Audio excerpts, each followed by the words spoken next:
Good morning, all. Good afternoon. Good evening, depending on what part of the world you're coming from, listening from. Today is another show. What is real estate tokenization? We just put up some pinned tweets, and we have got a special guest today, Yonks, Jason Yonker, from Web3 Freedom Club, and a fellow industry colleague who's also tokenizing real estate. His property's over there in the US, so we're going to have him on today to give us an update in terms of what's happening in his world in the US. I see Jason, how are you? Hey, thanks for having me on BRIK VC. It is always a pleasure to hang out with you on your Twitter Spaces and talk about real estate tokenization. As I've said and will continue to say, believe that Web3 plus real estate is unlimited opportunities, global opportunities for the foreseeable future. And it's great to connect and can talk about real estate tokenization all day long. So thanks for inviting us to speak with what we've currently got going on. Always a pleasure. Mrs. Yonks is also in the house. Hello, Mrs. Yonks. Humble is in the house. So thank you for joining. And Mrs. Yonks, if you would like a mic, please request. If you also like to speak, to no doubt add to Jason's, given that you are a husband and wife team.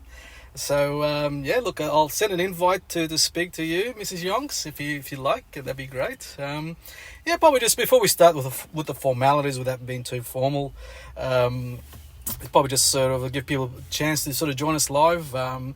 In terms of what's been happening in the past week, sort of reflection before we start the show. In terms of being a lot of noise, obviously in the blockchain industry with a lot of the big financial institutions like BlackRock with ETFs noise, and obviously they're making some noise around in terms they see tokenized assets as a great opportunity going forward, whether you like them or hate them. We'll sort of touch on that later on. So there's a bit of noise in that space. I think obviously with the ETFs, Bitcoin ETFs, that's making a lot of noise. That's again obviously a positive. It is, we all get impacted in terms of what's happening with anything on the blockchain. So again, some great positives.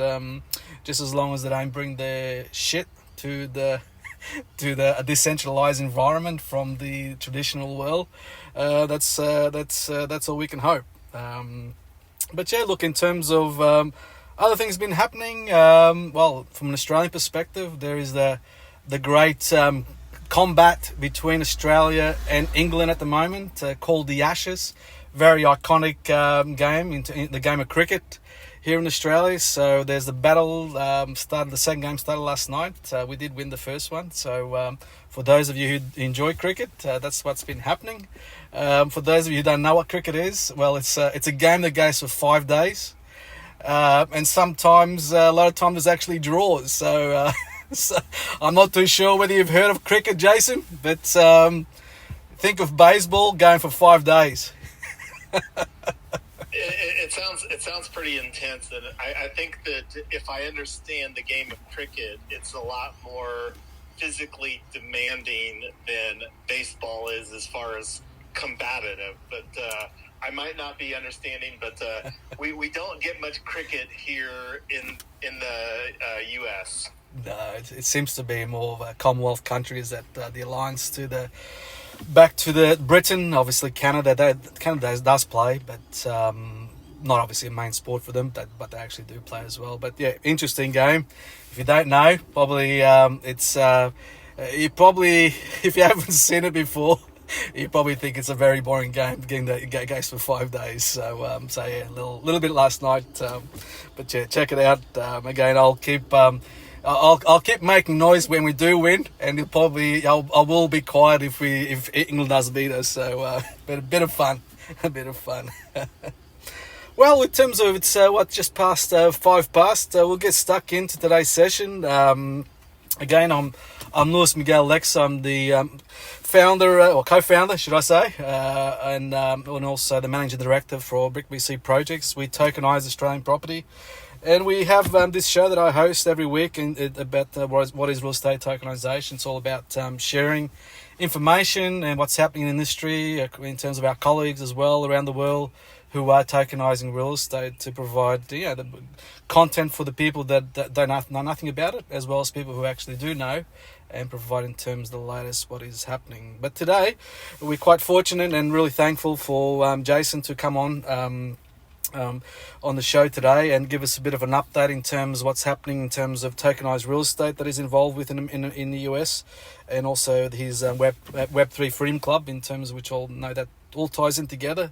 So I'm looking forward to hearing about that. Jason has been on the show before as a sort of an open mic speaker. So, but Jason, probably from your perspective, just a brief intro in terms of a bit of a background about you and what's happening, and we'll sort of get into the nitty gritties later on. In terms of, I've got some questions I want to ask you to give us a bit of an update into what's happening. So a bit of an intro from you. Yeah, absolutely. Again, thanks, BRIK BC, for having us on. Love what you all are doing there in Gold Coast, and we'll talk more about that later, I'm sure. But it's been probably, and depending on who you ask, like Mrs. Yonks may have a very different perspective, but it's been a decently long journey to get to where we're at, because we've had a fairly substantial pivot here in the near term with our plans, because Tyler, Mrs. Yonks, myself, and another co-founder, we launched almost 2 years ago, and it'll actually be our 2-year DAO anniversary on July 26th for launching Retoken, the real estate DAO, and we're at Retoken DAO here on Twitter. And one of the major pivots that had here in the near term, and this is something that I'm sharing via a pinned tweet at Yonks, which we're calling 12 months to 1 million with Web3 Freedom Club. And 12 months to 1 million is a book that we're currently listening to. I'm listening to it. We have a hard copy of it as well. Tyler is more of a hard copy fan of book consumption. And Ryan Daniel Moran, the author of 12 Months to 1 Million, the biggest takeaway for me there, and this is really the summary of the pivot that we've had, is talking about creating a business where you put people first. And when you think about Retoken, the real estate DAO, that just echoes blockchain technology with token and then real estate. And what we are doing is pivoting, going all in. And this is the first time that I've been in crypto, which is like mid 2021, like April, Q2 of 2021 specifically, that I've really said that going all in, and not just all in here on what we're building with Web3 Freedom Club. And let me just take a pause there. Yeah. Web3 Freedom Club is a Web3 community for financial freedom fighters, and we're just going to take out financial and just call it freedom fighters, because we believe that financial freedom is one of the most important freedoms to have in the 21st century, but most people don't have it. And there's going to be 2 tools that we're going to be using to help our club members on their journey to financial freedom. And one of those is investment clubs, and the other are mastermind groups. And we're going to be using Web3 tools. And for those that may or may not be familiar, Web3 is increasingly a trendy umbrella. And I think a good analogy, a lot of us have smartphones. I'm holding my smartphone, my iPhone, in my hand right now. I'm actually doing this Twitter space via my iPhone. And that's made a lot of things possible.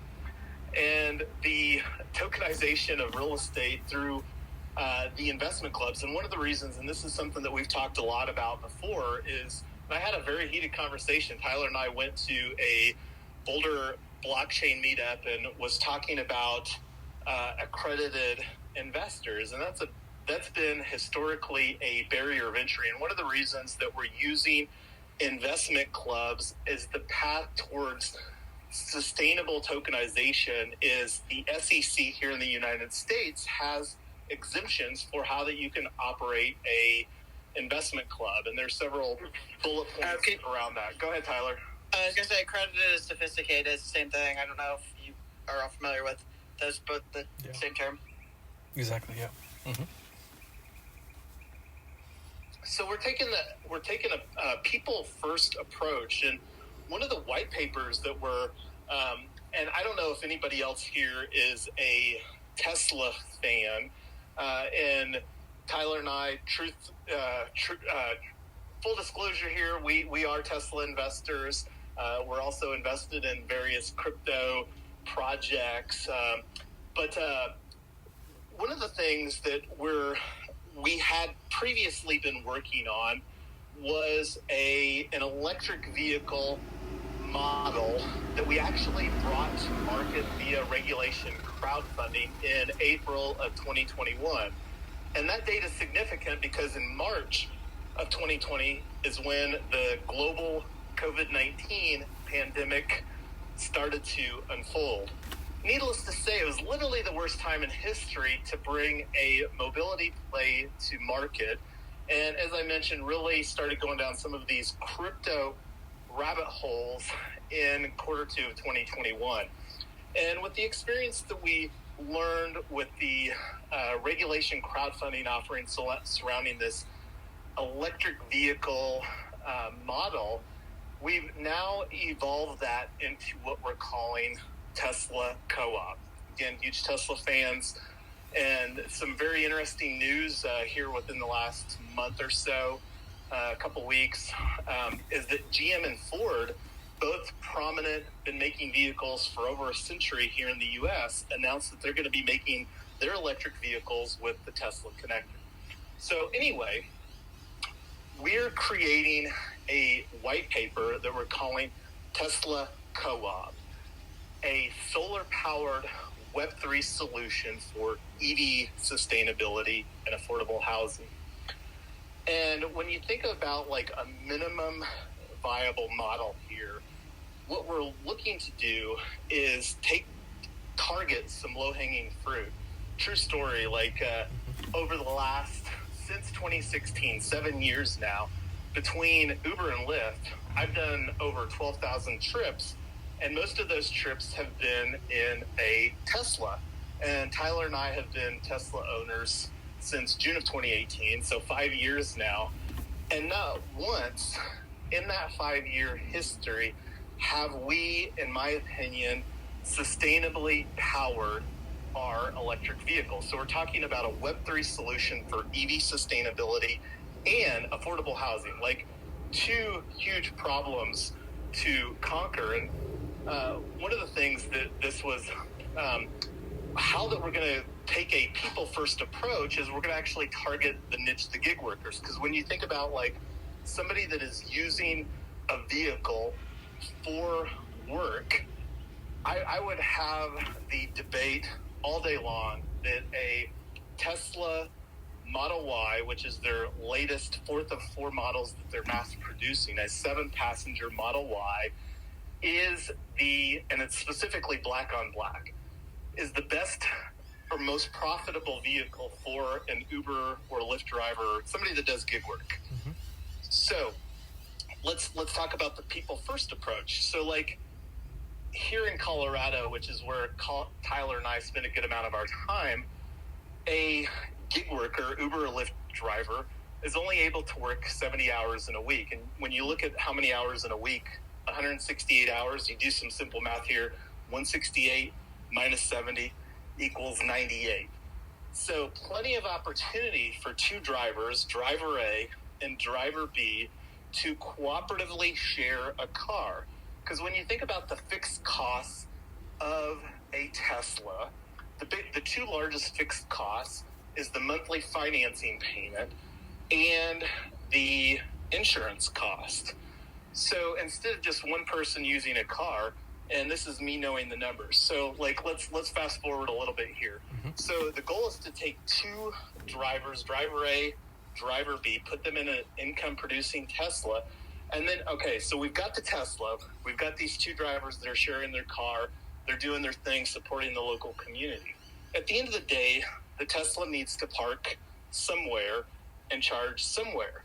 So the next evolution or progression of this Tesla co-op model is to acquire a single family house. And this enters the tokenization aspect of what we're wanting to do. Because the nice thing about the tokenomics, and we're even wanting to tokenize the income producing Tesla that we're talking about within this model here as well. So now we've got a situation where the solar economics is a no-brainer. Just to put some numbers so that you can think about these numbers in your mind. Like me, somebody that drives Uber or Lyft on a monthly basis, it's adding $200 to $300 a month to our public utility bill.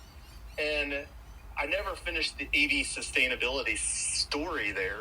The 5+ years that Tyler and I have been an electric vehicle owner, not once has that been from a renewable, i.e. sustainable energy source. And like one of the things here in Colorado that we're renowned for is 300 days of sunshine.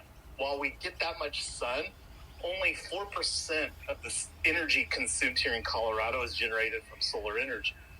So we're talking about creating an evolving model, Tesla co-op, using Web3, where the ultimate goal is to tokenize real estate and income producing assets.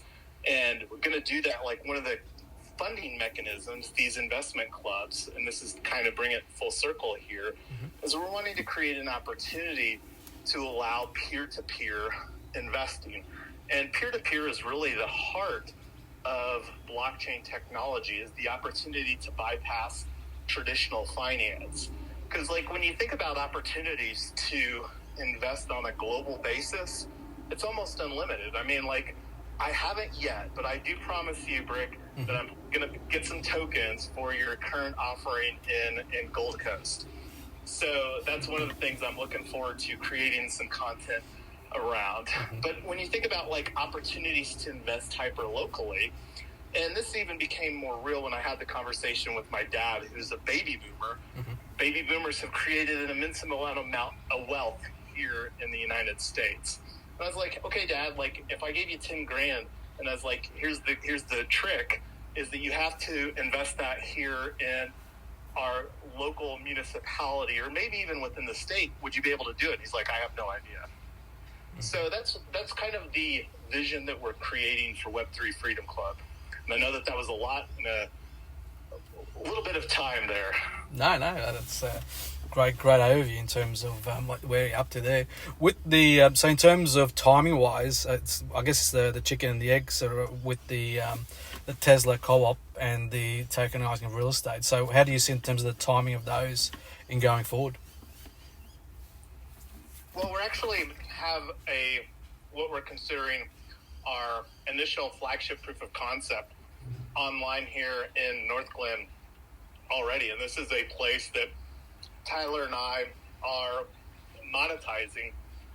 And this is something that we are still going to bring forward from a Web3 real estate investing strategy.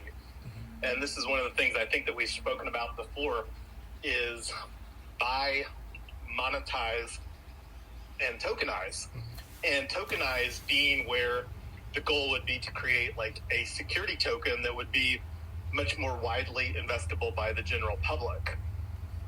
So that's one of the things that we really received clarity in ETH Denver here of 2023 is our desire to use the security token extension for ERC20. And I know that huge fans of Raven Coin, and where we're at here in the US, we have much more traction from what is being built on Ethereum and support to do that within with what we're wanting to do. And like was even having a conversation, because one of the things that we're really looking forward to doing is like, because at the end of the day, whether it's a tokenized property or an organization or whatever the case is, there's some governance that needs to occur.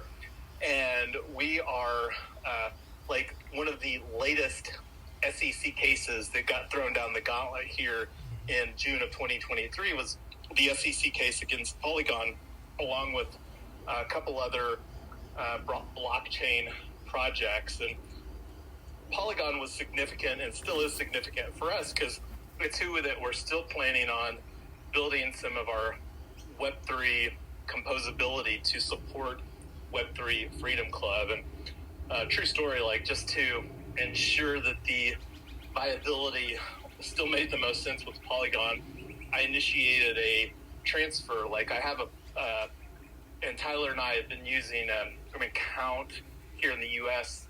that is banking, but they also natively within the bank account have the ability to acquire crypto and easily send that to your own external wallet. And I did a $5 transaction on Polygon using USDC to kind of just ensure that that was still the best plan, because the goal is to onboard new people into Web3 and then provide them access to our investment clubs. And then we're wanting to fund the investment clubs on a regular monthly contribution of $100 a month is the kind of the high level plan of attack right now. Nice.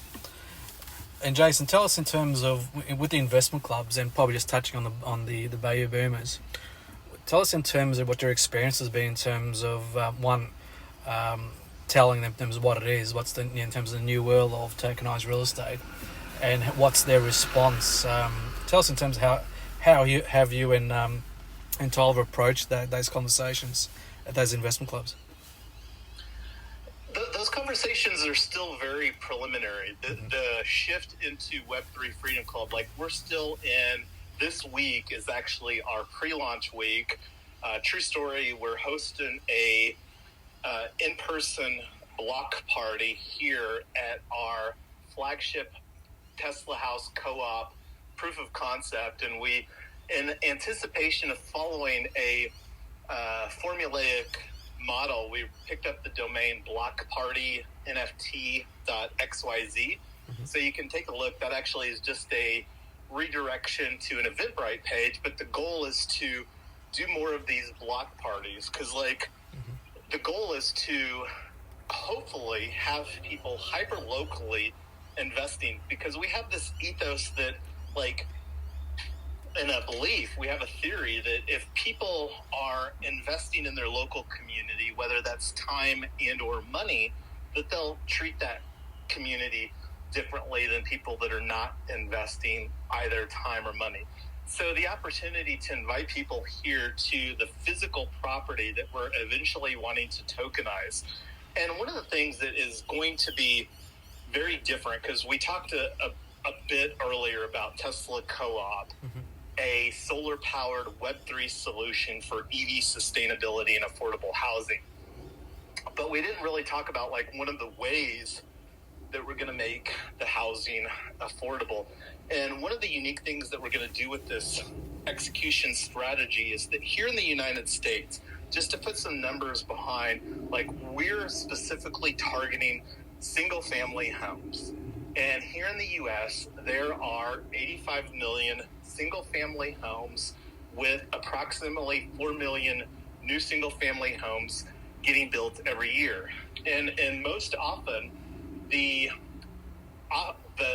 acquisition of a single-family home, it bundles the home, the building improvement together with the land. And one of the things that we're going to do to maintain this affordable housing ethos and to add some additional layers of governance to ensure that we have affordable housing in perpetuity is we're actually going to bifurcate the building improvements from the land. And the building improvements are going to be one tokenized offering, and then the land is going to be another tokenized offering through a community land trust sort of governance. So the opportunity, as we grow to potentially acquire empty lots and or create an intentional, so that's kind of some thoughts as well. And yeah.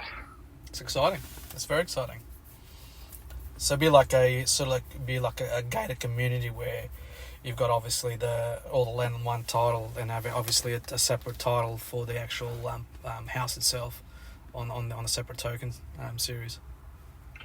Yeah, I don't know what that actually looks like from the titling standpoint with the separating the land and the building improvements, but like probably the best commercial example of a land trust model is McDonald's, the Golden Arches.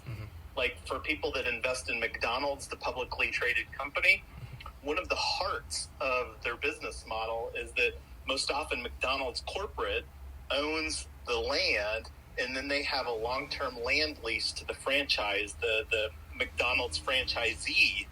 So when you buy McDonald's, the publicly traded company, you're actually not only getting revenue from the restaurant, the fast food hamburger restaurant, but also McDonald's is one of the most prominent corporate landowners globally. That's interesting. It's interesting. That's certainly a different model. It's you have to keep us up to date in terms of, obviously, I mean, with those sort of models, obviously there's across different, no doubt there's different rules in different states, different countries. I guess it'd be interesting how that sort of rolls out. Which no doubt you'll keep us posted as things roll out with that model. Yeah.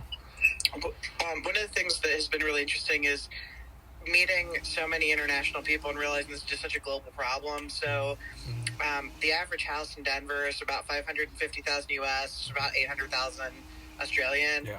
And for a young person, or even like any just middle income person, paying $2,500 a month in rent and trying to save $100,000 for a down payment, the math just doesn't work. And so what people are doing is they're living with roommates, and so you're either lucky and you're in the ownership situation, other people are paying your mortgage for you, or you're paying somebody else's mortgage. But it's just really tough to cycle out of that. And I was like, oh, this is a Denver problem, this is a US problem. And they're like, no, it's a Canada problem, it's a Europe problem, it's an Australia problem. Yeah. And we, in our community, we've had a shockingly high number for whatever reason in Lagos, Nigeria. So if we, assuming Australian law supports the co-op model, we'd love to partner up with you guys and expand down there when we're ready to go. But it's just meeting such a global problem financially, and then also for community. I think people had pretty surface level relationships anyway, and then COVID just really poured gasoline on the whole loneliness and the disconnection and the community that's been missing. And just telling people, would you like some community? Would you like to just live with some friends, share some bills, potentially share some childcare, potentially share some social things and whatever? Like, would you like to be in community? And so many people are like, wow, that would be amazing, because I really don't have any close friends. I've got buddies, I don't have friends. I just realized that disconnection from people, and what a moral hazard that is, what a health hazard it is. When you don't have people, you just don't have as good of a life.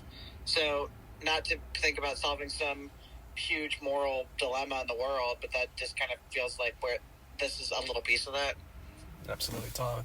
I think you hit on it. I think that the problem is, it's across the world. I mean, those figures you use in terms of the average home, it's similar to here actually. In terms of those figures you said, quoted then, is very similar to here. And the thing is, the wages haven't gone up. If you ever look last sort of 20, 30 years, wages actually haven't gone up that much compared to what the property values have gone up. So we've got the same problem. And people I speak to in England and in Europe, it's a global problem.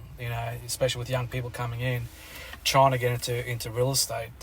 And again, this is the new world of tokenized real estate. Now they can do it, and they can do it as a community in terms of being engaged with the community to see what's actually happening, and having sort of that direct, sort of next best thing to actually having a direct ownership, but now actually as a community being able to have the benefits that comes with being exposed to real estate property. And but the problems are the same. And I guess we start talking about other parts of the world that whether it be Africa, whether it be South America, and some parts of Asia, where they'll never have the opportunity because various reasons, unbanked and all those things that we all know. And again, this is providing the opportunities to both the challenging in terms of Western society, as well as to parts of the world in terms of developing countries. And again, this is us spreading the word that through community driven, everybody now has got the ability to be exposed to real estate, the benefits that come from real estate. There's different models, but the fundamentals are very much similar in terms of that exposure. The bankability issue is really interesting. I heard a speaker say there are 600 and some million people in the world who have access to the internet, but not banks, and that was just sort of mind-numbing number to me. I thought, because to me it would go the opposite. I'm thinking like, this country, we had banks 200 years ago, longer even, but obviously not internet. How could you have internet and not have banking? That seems such a core thing. How do you pay your bills? How do you do anything without a bank? And then I thought, but if you've got people that they don't want to deal in their local currency because their country keeps getting overthrown, or they've got hyperinflation, or they just don't have a stable middle class. Nobody wants their currency. I don't know if you guys have ever seen those. I think it was Zimbabwe. It was like $10 trillion to buy a sandwich because their currency just imploded. And if you had USDC or some equivalent as an option, what could you then rebuild with your life? If you had obviously USDC is not it's not a perfect currency by any means, but if you just need access to a stable currency, and then for the first time, what can you then build in real estate? What can you build in business? Just what can you build with your life if you have access to money that isn't collapsing all the time? Exactly, and the thing is, you have a look at some of the,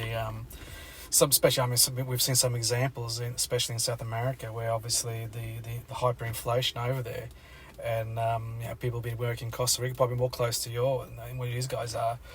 Some of the people that the young people go and work, from might have been Colombia, might have been in Costa Rica or El Salvador, where they've actually gone and worked over there, and traditionally they would send the money back to their family to help their family out, but just a huge the banking fees to transfer funds. It's again, it might not seem a lot to us, but when you translate that back to their local currency, it's a huge amount of money in their local currency what they lose out of it. So I guess this is what blockchain can give in terms of people the ability to transfer using, whether it's a crypto, USDC, or whether it's some other crypto.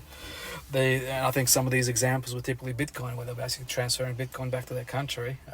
So the family actually got most of those funds to help them out.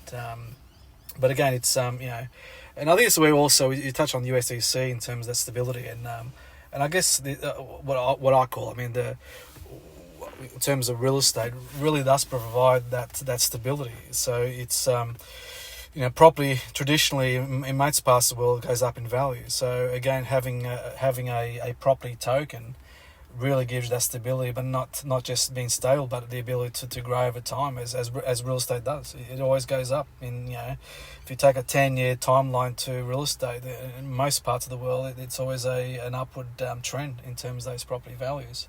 Some more than others, depending what location and what part of the world. But I think like in Colorado, that's the same thing over there for you guys. That it always goes up. We got a rule of thumb here in especially in Brisbane and Gold Coast. Property here goes up, doubles up every 10 years. That's tradition. If you go back to the last 50, 60, 70 years, it's there's a typical rule of thumb. But and you guys probably very similar, wouldn't you, Tyler and Jason over there?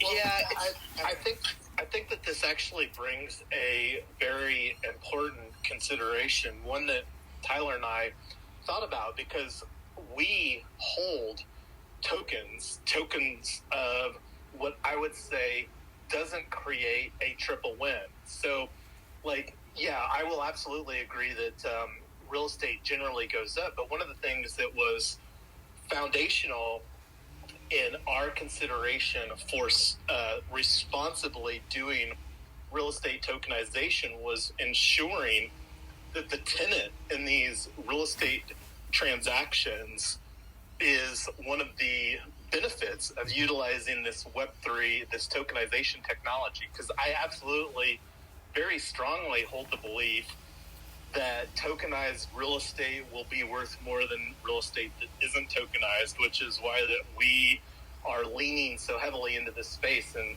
kudos to Tyler for getting her real estate license. We felt that by not having a real estate license, that we would be leaving a substantial amount of money on the table with our aspirations and current direction and what we're building surrounding Web3 and the tokenization of real estate. So kudos to Tyler for getting that. And now she's even jumping through some hoops because she got that in South Dakota. Oh, nice. And she's working on that in Colorado.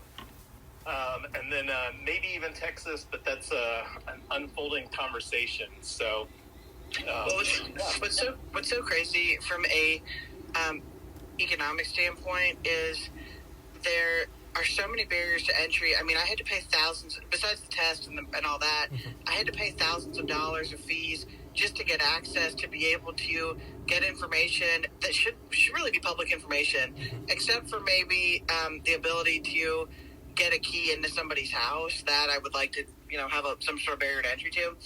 But so much of this information, it should be public. And there's a really interesting company called BHR.FYI that is aggregating these reports and aggregating so much of this information that's out there so that people can make informed decisions about real estate without a lot of this gatekeeping. So much of the cost of real estate is the gatekeeping. And the other thing that we're interested in with some of these tenant wins is changing people's mindsets to say a tenant who's an owner is a better tenant. 100% of the time, if somebody says, this is part yours, maybe a little part, maybe a bigger part as time goes on, whatever.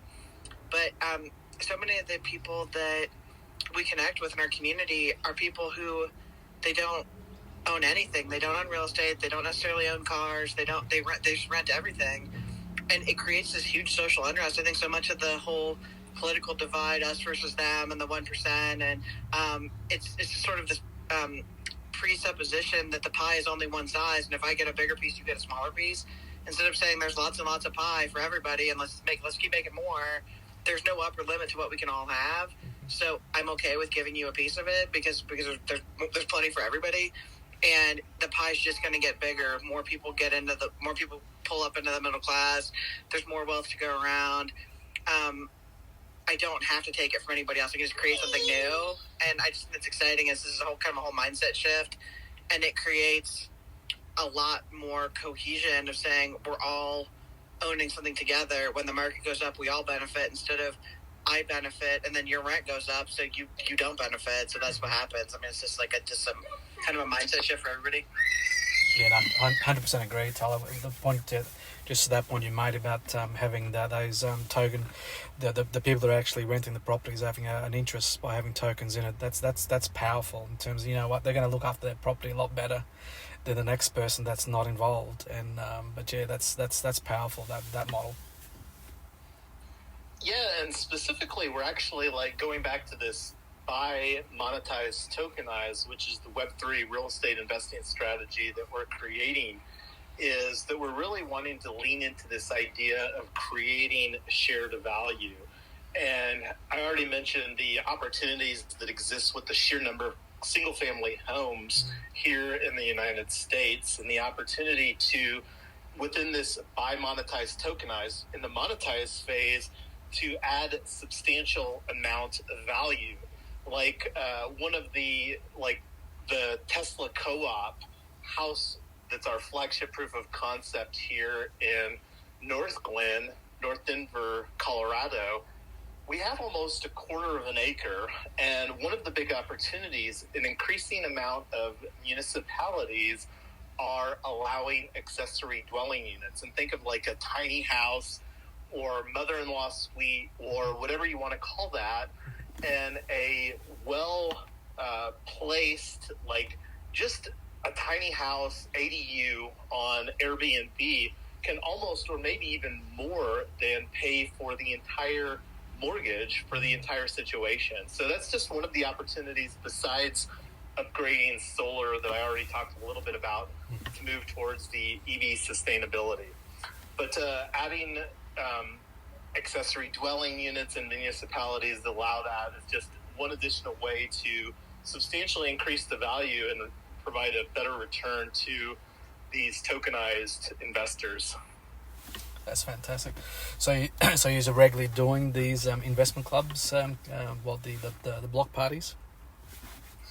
Our pre-launch party, our block party for this is literally this Saturday on July the 1st. And then that's going to kick off what is will be Web3 Freedom Club launch week, the first week of July here. And then we are planning on launching our Wyoming DAO LLC for Web3 Freedom Club on July the 7th. And mention a little bit about our history with Retoken, the RealEstate DAO, and with our increasing desire to tokenize all of the things, tokenize the world, as I tweeted out earlier for this space, is that we're going to be rebranding Retoken DAO into Property Token DAO on our 2-year DAOversary on July the 26th. And as far as the investment clubs, we're going to start with 2. We're going to do and this is more in line with the traditional, think of like a state chapter and then a hyperlocal chapter. So we're going to be doing the 2 initial investment clubs that we are going to be launching is Web3 Freedom Club of Colorado and Web3 Freedom Club of North Glen. And our goal is to really create a model and a framework that can be scaled out on a state-by-state basis here in the U.S. and similarly on a global basis, and having a better understanding, because we're, again, building this from our very myopic view here in the U.S., but just making some tweaks here and there. It's an opportunity to scale globally very easy. That's fantastic. Well, in terms of what I do now is it might just open up people that want to ask questions about what's happening from your perspective, Jason and Tyler. I mean, Quoting's listening, and so is Humble. So be free to join the conversation, ask any questions, and I'll probe with a few things at the same time. So again, I'll open up the mics if people want to join in. In terms of from your perspective, Jason and Tyler, what you're seeing over there, how you think our industry is progressing from what the Gulf front and the discussions and some of the industry players that how do you think it's progressing? I think it's going to be really interesting to see what happens with the government. I'm actually more interested in the government than I am in the industry, because it went from this whole Bitcoin is terrible, it's video game money, it's going to be used for drug trafficking only 10 years ago, to, well, Bitcoin isn't really money, it's really an investment, it needs to be capital gains, so we have to tax it, to BlackRock and pals are getting into the Bitcoin ETFs and all these things. And I think I'm really interested to see what the tax policy looks like, because U.S. tax policy is probably going to drive world policy. And I think it's going to be super interesting to see, for all these people that want to operate anonymously or have been operating anonymously, all of a sudden they're going to say, if you can't prove that you don't have anybody in the U.S., we get jurisdiction over everything globally, because we have huge egos and we think that the world is U.S. and other, shame on us, but that's kind of how our government works. So, sorry, Australia and every other country is so terrible.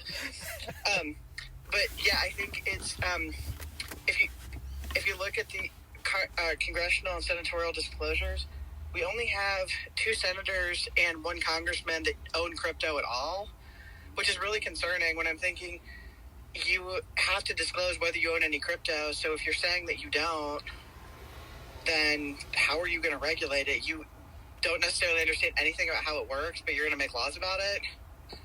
That's my big concern right now. And then when BlackRock gets involved, then they're just going to tell them what laws they want, and that's not necessarily what's good for the industry or decentralization or whatever. So that's my thought and my concern right now. That's some good points. I think, and to echo not the federal regulations, but because I don't know exactly where, and this is something that I shared with Tyler just literally within the last 24 hours, is it sounds like, because I don't know how much that you are familiar with the MLS racket that exists here with the buying and selling of real estate, but it's basically this network of these, and they operate on a state-by-state basis. It's very regionalized.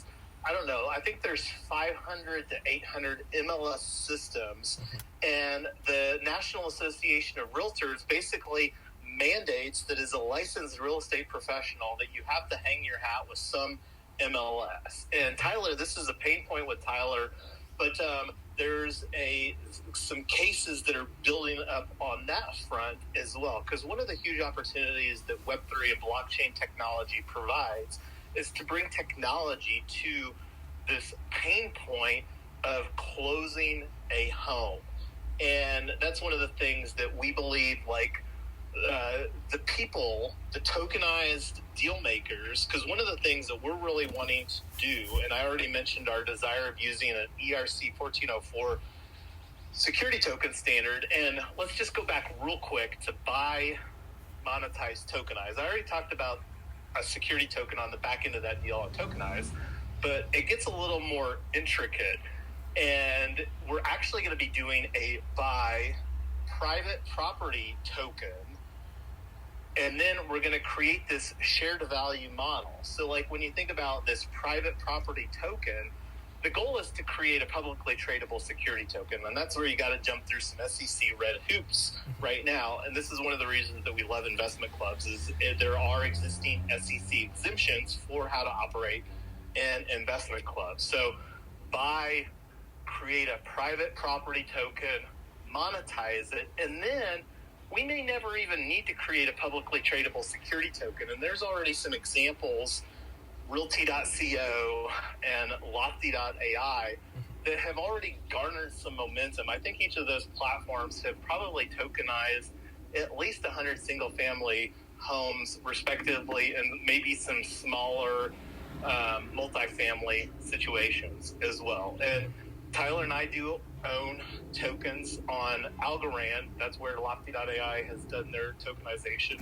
And they had a fabulous investor onboarding experience. And it's a Y Combinator founders that it sounds like that they have some attorneys that are going to go to bat if there's ever any scrutiny from a legal standpoint, because they're operating under an investment club model as well. They do have a accredited investor, and when we went through that process, it was a very easy self-attestation, and we haven't bought any new property tokens, and that's something that I would like to explore here later in the year, because one of the things that it sounds like that they have done is got some leverage situation with a stable coin. And that's when you think about, and I'm going to just go off on this tangent slightly, when you think about what creates GDP on a global basis, it's derivatives all day long. And I think derivatives, as far as what creates GDP globally, is like 3 to 4 times larger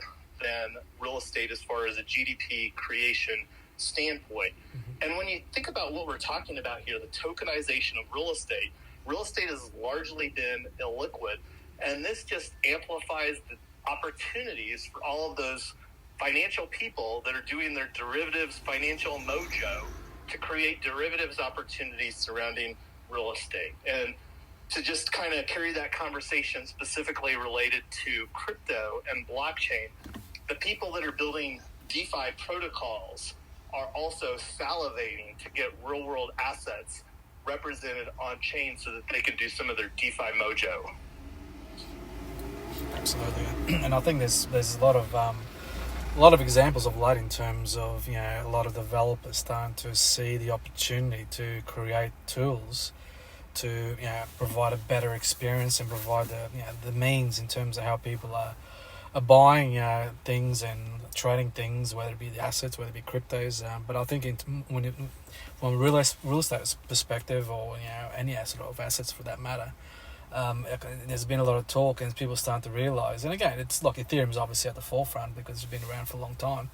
But now I'm starting to see some of the other chains like Ravencoin blockchain, and I speak to some people involved who are developers, and, you know, again, it's providing them with what are the problems, and for them to come up with solutions. And as we get more traction in terms of people coming in from mainstream, they'll provide obviously the activity to, you know, for them to have viable business models in terms of them building these tools. So again, yeah, like I said, I see a lot of activity already, but I guess it's you know, for you and I and people like us who are, you know, active in terms of what we're doing in our respective spaces, to keep chucking out in terms of the ideal tools that we need to keep improving the activities and the engagements with people that are trying to come in, especially people from mainstream and also people that are actually here already. But yeah, it's so I see a lot of upside in terms of what's happening in terms from a developer's perspective in trying to get in. And you start talking about in terms of in general, just bring up back to Tyler's point in terms of the government. I think it's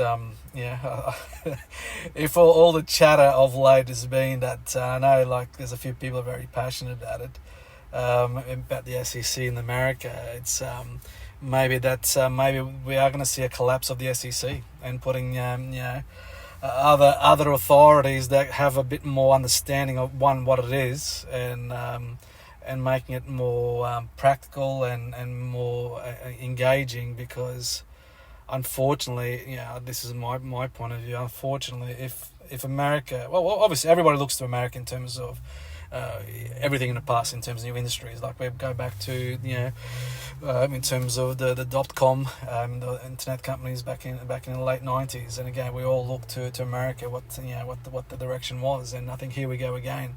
We're looking at America, but I think in terms of the SEC, I don't think it's doing America any favors at the moment, because we see a lot of companies now are starting to leave America, and I think probably Coinbase is a perfect example of that in terms of one of the biggest cryptos exchanges, and they're listed on the stock exchange out there in America, and here they are, being wrapped around the knuckles that they've done obviously been issued with the notice, the Wells notice, and them looking for alternative countries to operate their business from. So unfortunately, I think I think America's, if it continues the same path, I think it's going to lose a lot of businesses going to other countries, and that's unfortunate for jobs. When you start talking about jobs and so forth in the future in America around blockchain, it's But I think somebody that actually and somebody that I think we need more of to put their hand up, and people that are going into government, into the Senate over there in the US, people like Bruce Fenton, who actually put his hand up. He was part of the Bitcoin Foundation and heavily involved. He was actually one of the founders of the Ravencoin blockchain, and he actually put his hand up to go into the Senate from New Hampshire in the last midterms, and he was putting his hand up. And again, we need people like that. I mean, unfortunately, it didn't win, but we need a lot of people like that who understand blockchain and can actually articulate and educate some of those people in the halls of government to actually articulate what it actually is and what the benefits can bring to society. And so I think, is it going to happen at the moment? I think we've still got a lot of old blokes, and not just American, all over the world, in government positions that really refusing to learn what it actually is, and also because we know that there's also vested interest as to why, given how they've been fed. So that's the unfortunate part. But again, just bring it back to Tyler, what you were saying about in terms of government, is going to play a critical role, not just in America but in the world, in how they adopt. Obviously, Europe's obviously taking a bit more of a step forward with the MiCA legislation, being more friendly towards tokenized assets. So again, it'd be interesting how that sort of rolls out, but I think everybody's probably crossing their fingers, not just in America but around the world, that maybe the SEC will be get rid of and start from scratch in terms of how things are regulated over there. Whether that's realistic or not, Jason, not sure, but it'll certainly help if it's done in a more engaging and more open-minded, and what blockchain can do for society. I think Tyler's dropped out. I'm not too sure whether you want the mic on Tyler, but anyway, I'll just see what again. A question for you, Jason and Tyler, or anybody that wants to come up. And actually, Amy's just joined us listening. Hello, Amy. How are you? Hope you're well. A question in terms of BlackRock. Obviously, we mentioned earlier BlackRock with the ETF, Bitcoin ETFs, and everybody else is lining up to get those approved by the SEC. Good or bad for our industry blockchain, or probably more specific to our real estate tokenization industry. Good or bad? What's your thoughts, Jason? I think BlackRock just adds validity from, what is BlackRock? I think 10 trillion assets under management are just something absurd. And the fact that, somebody that has that much assets under management is adding validity just amplifies the opportunity.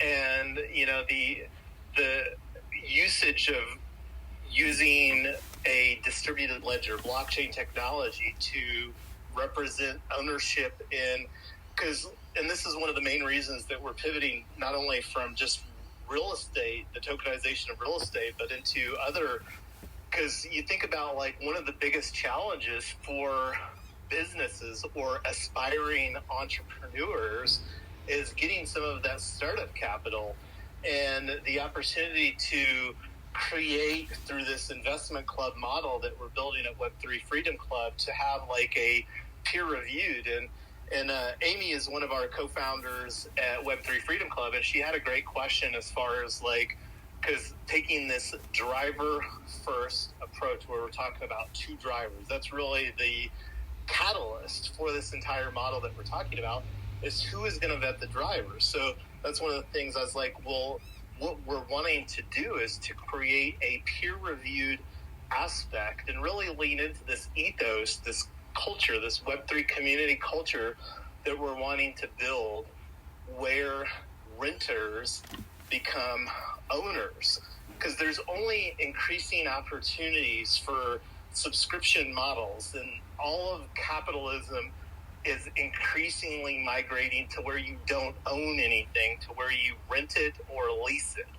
Software like Microsoft Windows, which has the predominant share still from a desktop installation or laptop installation standpoint, has moved to a subscription model. Adobe, which is very influential in the creator space, has moved to a subscription model where you don't own software. The idea of owning things in 2023 is increasingly nostalgic, and we're wanting to create more opportunities through ownership, starting off with a shared equity appreciation model for EVs, a source of livelihood for these gig workers that'll be supporting their local communities, and then elevate that into equitable home ownership, and then use the energy that we'll be generating from the sun through these solar-powered Web3 solutions to deploy decentralized infrastructure like Bitcoin miner or Raven nodes or whatever I don't know Raven's infrastructure, or set up a node where our club members can stake some of their Ethereum, since Ethereum migrated to their proof of stake architecture. So just doing fun things like that to drive that EV sustainability and equitable, affordable housing narrative. Hey Jason, did you see with Elon Musk with the SpaceX that they're putting out a token? Does that mean they're going to have tokenizing SpaceX? Is that what the intention is? I haven't seen, but Elon doesn't hide his, and I don't know what fiscal year that it was, but I think the year that Tesla, under, I'm sure, the full direction of Elon, played Bitcoin, and, I think that their profit from Bitcoin was more than what they made from selling Tesla vehicles. And Elon Musk hasn't made any shyness about his ban of Dogecoin, so I wouldn't be surprised. More imminently on the radar regarding SpaceX is the apparently looming plans to do an IPO for the Starlink subsidiary. I don't have any personal experience. Do you know anybody down under there that's using Starlink for their internet services? No, I haven't heard yet. I've heard about it, but I haven't actually heard anybody using it.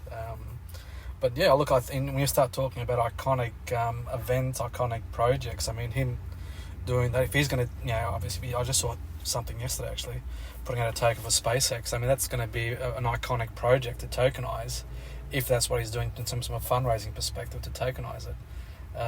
From your perspective, what do you think, to get mainstream, the everyday person knows nothing about blockchain or tokenized real estate for that matter? What do you think in terms of going to take, what iconic real estate project you reckon would actually put those eyes on and getting people aware that tokenized real estate's actually here now? It's happening now. What do you think? What iconic project would you think it would take? I don't know if it'll take any iconic project, because I think the idea for most people, at least based upon the conversations that I have, is that most people don't identify as investors. And that's the challenge that we're really looking at here, is that there's this culture that exists, at least in America, is that, hey, average Joe guy, you shouldn't be managing your own money. You'll fuck it up. You need to leave that responsibility to somebody else. And that's the biggest challenge, because like ETFs, and you mentioned about like some of the excitement in the crypto and Web3 space is with the Bitcoin pushing towards the 31,000 support level. And some of that is being driven by BlackRock talking about getting a Bitcoin futures ETF, or whatever they're wanting to do with the Bitcoin ETF, like an institutional grade vehicle for that. So like, that's one of the real challenges that I think that we need to overcome, at least if we're wanting to get mass adoption.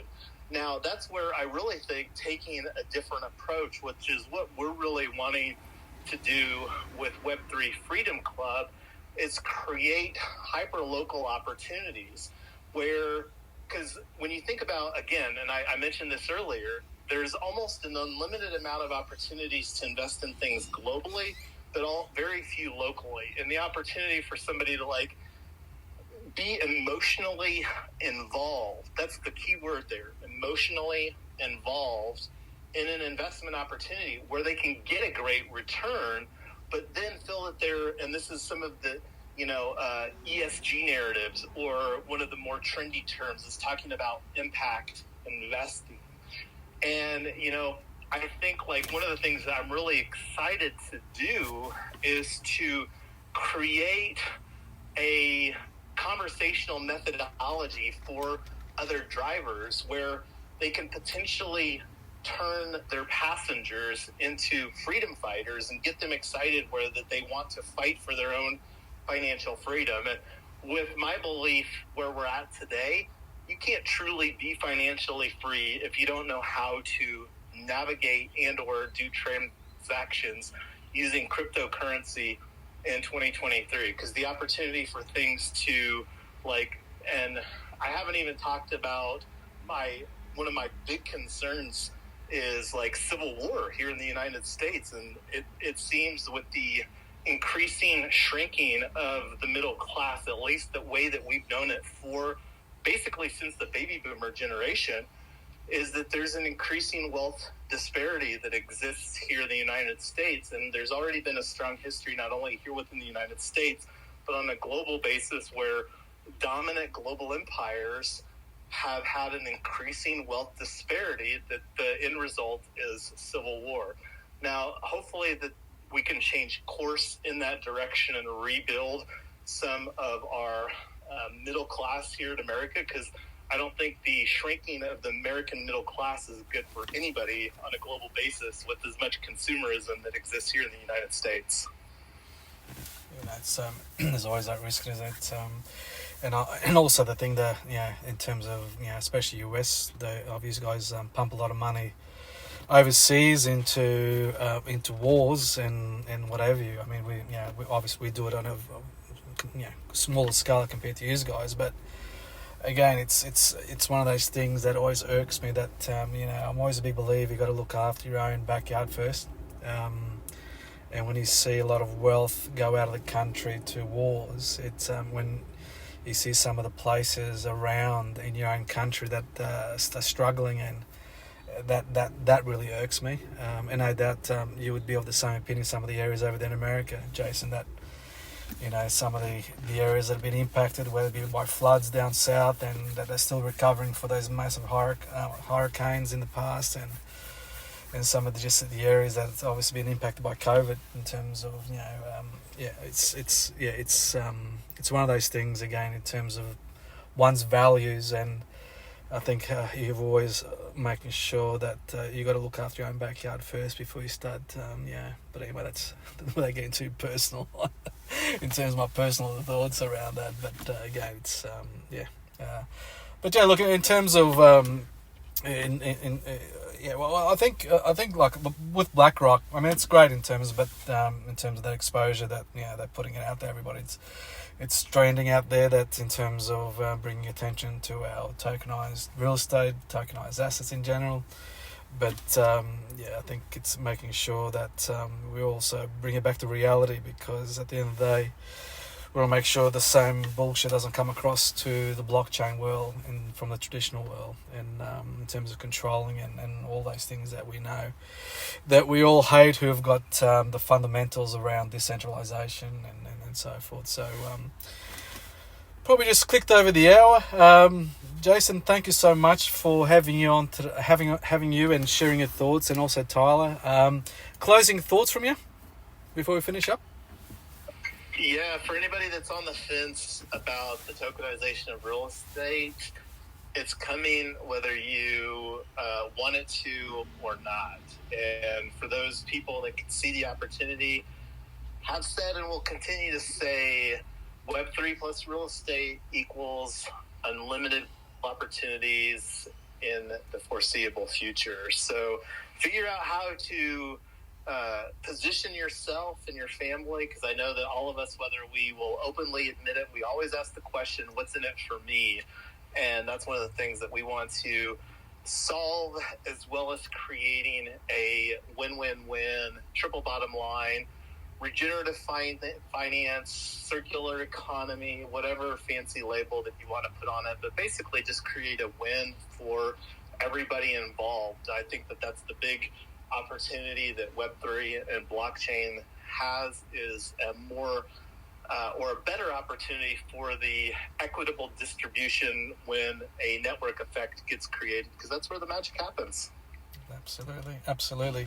And please feel in terms of the dates that you mentioned in July, please be feel free to pin those dates on here so people can actually see. Tyler, closing thoughts from you? Yeah, I'm sorry I had to jump off. I couldn't hear anything for a long time, so to reboot. I'm so excited that you are promoting this space in a really clear and clean and ethical way. I think there's so many people that are trying to just create a Web3 version of the same Web2 problems in real estate, and to hear somebody have a clear vision that, like you do, is just really exciting. So thank you for what you're doing. Thanks for what you're doing in the space. Really excited to keep hearing what you're building out, and would love to build something with you sometime in the future. Thanks, Tyler. Really appreciate having you on and sharing your thoughts, updates, and around in terms of what you guys are doing as well. So really appreciate it for your time to coming on. And thank you, Amy. Also, we had from memory, we also had Quoting on. We had Humble Miner on. So thank you for those people that actually did join us during today's show to listen in. It has been recorded, so we'll share across our YouTube and Spotify channels as well, so people can have a few places to listen to the recording. So thank you so much, guys. Have a great evening over there, and we'll speak soon. Hey, you too. Thanks. Take care. Bye-bye now. Thanks, BRIK.